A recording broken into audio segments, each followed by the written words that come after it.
Assalamualaikum warahmatullahi wabarakatuh. Perkenalkan, nama saya Rudiana, Sarjana Pendidikan, calon guru penggerak angkatan 10 SDN 07 Kilo Kabupaten Dongku. Pada kesempatan kali ini, saya akan mewawancarai dua kepala sekolah tentang pengambilan keputusan ketika mereka mengalami dilema etika dan rujukan moral. Sekian dan terima kasih. Wassalamualaikum warahmatullahi wabarakatuh. Assalamualaikum Pak. Waalaikumsalam. Selamat pagi. Ya, selamat pagi. Gimana kabarnya hari ini Pak? Alhamdulillah. Ada kepentingan apa ini, Bu? Iya baik Pak. Di sini saya ditugaskan untuk menyampaikan beberapa pertanyaan tentang pengalaman Bapak selaku kepala sekolah, terutama tentang dilema etika dan rujukan moral. Tentu Bapak pernah mengalaminya. Pertanyaan saya, bagaimana cara Bapak mengidentifikasi kasus tersebut? Terima kasih Bu Rudinia, Ibu Rudia sebagai cilik ya. Alhamdulillah selama kami menjadi pendidik dan sekaligus menjadi pimpinan di sini, yang pertama sekali dalam mengidentifikasi dilema etika dan rujukan moral ini, kita harus memahami dulu definisi dari kedua itu. Nah, setelah kita mendefinisikan apa yang dimaksud dengan etika moral dan rujukan etika, dilema etika dan rujukan moral, maka ketika kita mengambil suatu kebijakan yang dua kebijakannya saling benar tapi bertentangan, maka kita bisa mengambil suatu kebijakan atau keputusan yang akan sama-sama memihak kepada baik itu siswa maupun kepada guru. Begitu juga ketika kita mengambil berhadapan dengan rujukan moral, walaupun di sana ada benar dan salah, tapi kita harus memprioritaskan mana yang diutamakan dan mana yang tidak. Itu salah satu cara kami untuk mengidentifikasi ketika kami dihadapkan dengan dilema etika atau rujukan moral. Baiklah Pak. Terus bagaimana Bapak menjalankan bagaimana Bapak menjalankan pengambilan keputusan di sekolah, terutama kasus di mana ada dua kasus yang sama-sama benar atau sama-sama mengandung nilai kebajikan? Mohon penjelasan. Dalam menjalankan dua kebijakan itu, pertama kita harus mengidentifikasi seperti tadi, yang kedua kita harus memahami dulu apa kebijakan yang akan kita ambil dengan cara memanggil semua kepentingan, semua bukan kepentingan warga sekolah, terutama guru di situ, untuk bermusyawarah dalam menentukan hal-hal yang diprioritaskan, apakah itu etika moral maupun rujukan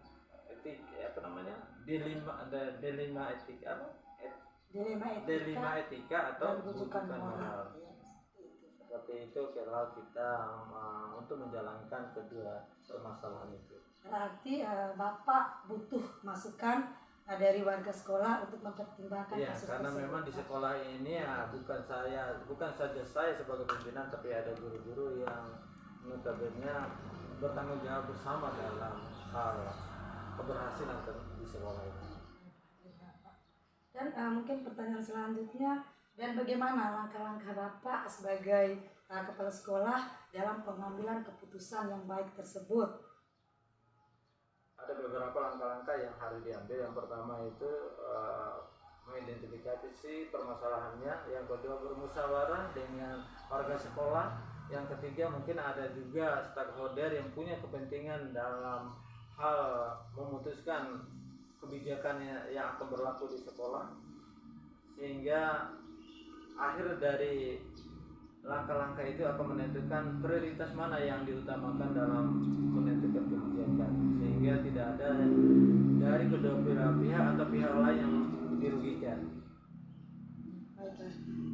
Dan apakah selama ini apa saja tantangan yang Bapak hadapi di dalam pengambilan keputusan tersebut? Tantangannya memang berat, tantangannya memang ada, Bu Rudia. Tantangan yang pertama itu mungkin dari siswa. Ketika kita mengidentifikasi bahwa siswa itu melakukan tindakan bujukan moral, kita mengambil suatu kebijakan bersama guru, mungkin ada hal yang tidak diterima. Begitu juga terhadap pendidik yang punya kompetensi yang sama, yang tidak sama. Mungkin guru A ini punya kompetensi yang harus dijalankan dalam kebijakan itu akan tidak sama dengan guru, mungkin salah satu guru yang kurang punya kompetensi, yang maunya harus ada perimbangan dengan tugas dan tupoksi dari semua guru yang dibebankan itu. Mungkin itu kendala-kendala yang selama ini kita hadapi. Terus dalam memutuskan dilema tersebut, apakah Bapak mengambil keputusan itu butuh jadwal tertentu atau menyepi ke tempat lain atau secara spontan, Pak? Sebenarnya dalam semua mengambil kebijakan atau keputusan itu walaupun tidak terjadwal kegiatannya, tetapi secara biasanya kami akan melakukan secara lisan penjadwal itu dilakukan. Misalnya dalam kegiatan ketika jam istirahat, kita menginformasikan kepada semua guru bahwa ada musyawarah yang harus dilaksanakan pada hari itu yang berkaitan dengan dilema etika atau bujukan moral. Itu yang kami lakukan. Kemudian pertanyaan selanjutnya, faktor-faktor apa saja yang mempermudah dalam pengambilan keputusan tersebut? Faktor yang mempermudah adalah dukungan dari semua guru, dukungan juga dari stakeholder yang berkepentingan dalam dunia pendidikan. Misalnya ada masukan dari komite sekolah atau wali murid, sehingga hal-hal yang mereka sarankan itu menurut kami itu mempermudah kami dalam mengambil sebuah kebijakan dalam menentukan dilema etika atau bujukan moral. Tentunya ada kerjasama, ada kolaborasi antara semua pihak yang antara warga sekolah. Kemudian ini mungkin pertanyaan terakhir dari saya, Pak. Dari diskusi kita hari ini apa yang bisa kita petik? Alhamdulillah dari diskusi hari ini kita berkesimpulan bahwa pentingnya dilema etika itu diperhatikan dalam mengambil suatu kebijakan, karena dalam semua mengambil kebijakan itu yang diprioritaskan itu yang diutamakan. Di samping itu juga ada kerjasama atau kolaborasi dari semua stakeholder yang terutama di dunia pendidikan. Yang sangat kami mengucapkan terima kasih itu adalah kemauan dari pendidik yang mau bekerja sama dengan kami dalam hal menentukan kebijakan yang akan diberlakukan di sekolah ini. Dan terima kasih juga dengan adanya salah satu CGP Guru Dia yang selalu berkolaborasi dengan teman-teman, itu akan sangat menentukan kedepannya mau dibawa kemana sekolah ini. Mungkin itu saja diskusi kita hari ini, Pak. Terima kasih, Bapak. Terima kasih Bu Rudia. Mudah-mudahan apa yang menjadi program yang sedang dijalankan ini akan berhasil sesuai dengan jadwal. Dan sekarang saya makin paham bagaimana saya mengambil dan menyerap pengalaman Bapak sebagai kepala sekolah terkait tentang pengambilan keputusan dalam etika dan bujukan moral. Terima kasih, Pak. Terima kasih.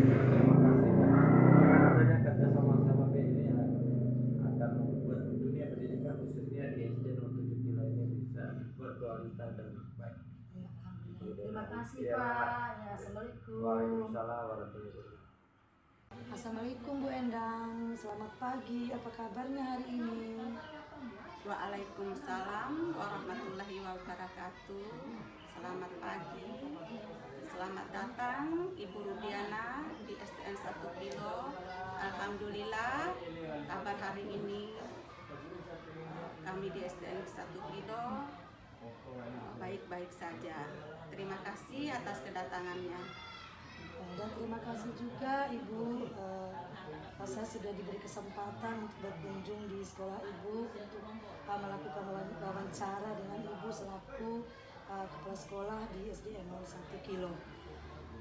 Baik Bu, di sini saya ingin memberikan beberapa pertanyaan tentang pengalaman Ibu terkait terkait dengan dilema pengambilan keputusan dilema etika dan rujukan moral. Nah, pertanyaan saya, bagaimana cara mengidentifikasi dari kasus tersebut?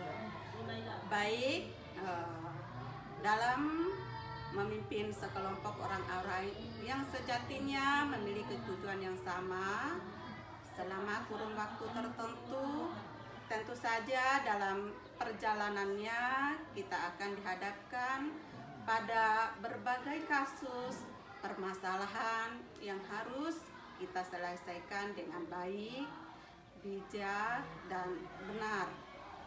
Hal ini merupakan keadaan yang lumrah terjadi karena kita sebagai pemimpin sekelompok orang yang sedang menghadapi, dan tentunya kita berpikir dan menimbang sesuai dengan porsi dan kompetensi yang kita miliki masing-masing.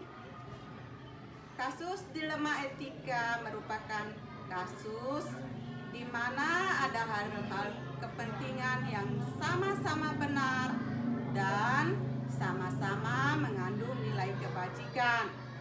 Maka diperlukan kehati-hatian dalam mengidentifikasinya. Ya, baiklah Bu. Terus bagaimana Ibu menjalankan pengambilan keputusan tersebut di sekolah Ibu, terutama untuk kasus di mana tadi dijelaskan ketika ada kepentingan yang sama-sama benar atau mengandung nilai kebajikan. Mohon penjelasannya.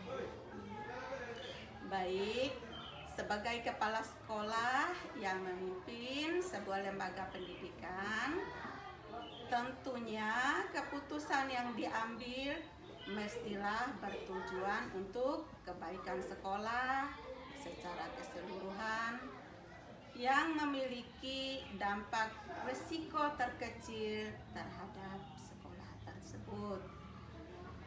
Dalam mengambil keputusan pada kasus dilema etika pada sekolah yang saya pimpin, beberapa kasus dapat diputuskan secara sendiri maupun dapat diputuskan dalam sebuah rapat, baik bersama dengan guru, staf sekolah maupun bersama wali murid. Tergantung kita lihat lagi permasalahan itu yang dihadapi oleh sekolah.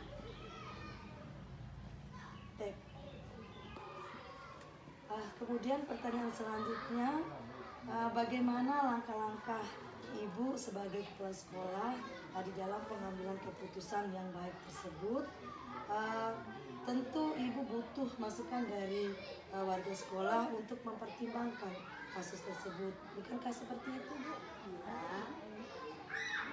Baik, langkah-langkah yang bisa disebut dalam menyelesaikan kasus dilema etika di sekolah dengan mempertimbangkan beberapa hal. Yang pertama, nilai-nilai yang saling bertentangan. Yang kedua, unsur-unsur yang terlibat dalam siapa yang relevan. Yang ketiga, fakta-fakta yang terjadi, sudah sejauh mana penanganan yang telah dilakukan. Kemudian yang keempat, adakah unsur-unsur pelanggaran yang terjadi, baik itu pelanggaran hukum maupun pelanggaran kode etik atau profesi. Kemudian mencerminkan diri pribadi apabila kita yang berada dalam situasi keadaan tersebut. Selanjutnya, merefleksi kembali keputusan yang telah diambil, apakah sudah tepat atau mencari solusi yang lebih tepat lagi. Ya, selama ini Ibu tentu menghadapi dilema etika seperti ini. Nah, pertanyaan saya, bagaimana cara efektif untuk pengambilan keputusan tersebut? Baik, hal-hal yang dianggap efektif dalam pengambilan keputusan pada kasus dilema etika adalah dengan membicarakan bersama pimpinan sekolah lain atau juga dengan dewan guru, karena memang masukan dan pertimbangan dari orang lain sangatlah berarti dan membantu kita terhadap hal-hal yang memungkinkan tidak dipikirkan oleh kita. Dan kalau saya lihat cara pengambilan keputusan Ibu ini adalah berbasis asas manfaat, bukankah seperti itu? Iya, karena memang dari pimpinan saya sendiri mungkin ada yang kurang, maka dari itu saya meminta pertimbangan kepada pemimpin-pemimpin sekolah lain dan dewan guru untuk melakukan rapat. Kemudian pertanyaan dari saya selanjutnya, Bu, selama ini apa saja tantangan yang Ibu hadapi dalam pengambilan keputusan dilema etika tersebut? Baik, hal-hal yang menjadi tantangan pada kasus dilema etika diantaranya adalah pihak-pihak yang tidak puas dengan keputusan yang diambil, sehingga menimbulkan ketidaksukaan yang berimbas pada kebijakan-kebijakan lain di sekolah. Bahkan pelanggaran terhadap aturan sekolah yang dapat berakibat lebih jauh pada pelanggaran kode etik dan profesi. Kemudian dalam memutuskan dilema etika tersebut, apakah Ibu dalam pengambilan keputusannya butuh jadwal tertentu atau menyepi ke tempat lain atau secara spontan? Baik, dalam menyelesaikan kasus yang terjadi di sekolah, misalnya pada murid, kita memiliki prosedur penanganan yang harus ditati, yaitu oleh guru wali kelas. Namun untuk jadwal menyelesaikan kasus, kita tidak melakukan penjadwalan secara khusus, melainkan penanganan sesegera mungkin dengan mempertimbangkan aspek-aspek yang ada berupa alur penanganan kasus yang terjadi dapat diselesaikan sesegera mungkin dan tidak berlarut-larut yang dapat menimbulkan permasalahan baru. Ya. Baiklah Bu, kemudian pertanyaan saya selanjutnya, faktor-faktor apa saja yang mempermudah dalam pengambilan keputusan tersebut sehingga apa yang menjadi keputusan Ibu bisa diterima oleh pihak lain dan pihak yang ada di sekolah Ibu? Adapun faktornya yaitu faktor kesamaan visi misi dan tujuan antara kepala sekolah, forum komunikasi kepala sekolah, pimpinan sekolah, pegawai, guru, murid, atau stakeholder yang ada di sekolah. Dalam mewujudkan pendidikan yang lebih baik di sekolah merupakan faktor pendukung yang selama ini mempermudah dan membantu dalam pengambilan keputusan dan solusi terhadap kasus dilema etika yang dihadapi oleh sekolah. Artinya Ibu butuh kerjasama dan kolaborasi antara warga yang ada di sekolah dan pihak lain, Bu, seperti itu? Iya, seperti itu. Ini pertanyaan terakhir dari saya, Bu, ya. mungkin dari diskusi kita hari ini, apa yang bisa kita petik pada kasus pengambilan keputusan dilema etika ini? Ya, pembelajaran yang dapat dipetik dari pengalaman dalam pengambilan keputusan dilema etika di sekolah, bahwa permasalahan akan tetap ada. Namun yang terpenting adalah bagaimana sikap kita dalam menyikapinya, dan berprinsip pengambilan keputusan yang membawa lebih banyak kebijakan dan lebih sedikit resikonya. Bahwa setiap keputusan yang diambil adalah keputusan terbaik dan objektif dalam mempertimbangkan banyak hal. Itu apa yang dapat saya petik dari pengalaman saya. Ya, baiklah Bu, terima kasih atas waktunya. Dan sekarang saya makin paham bagaimana saya mengambil dari pengalaman Ibu sebagai kepala sekolah terkait pengambilan keputusan dilema etika ini. Terima kasih sekali lagi Bu, saya ucapkan. Sama-sama Ibu Rudiana. Assalamualaikum. Waalaikumsalam warahmatullahi wabarakatuh.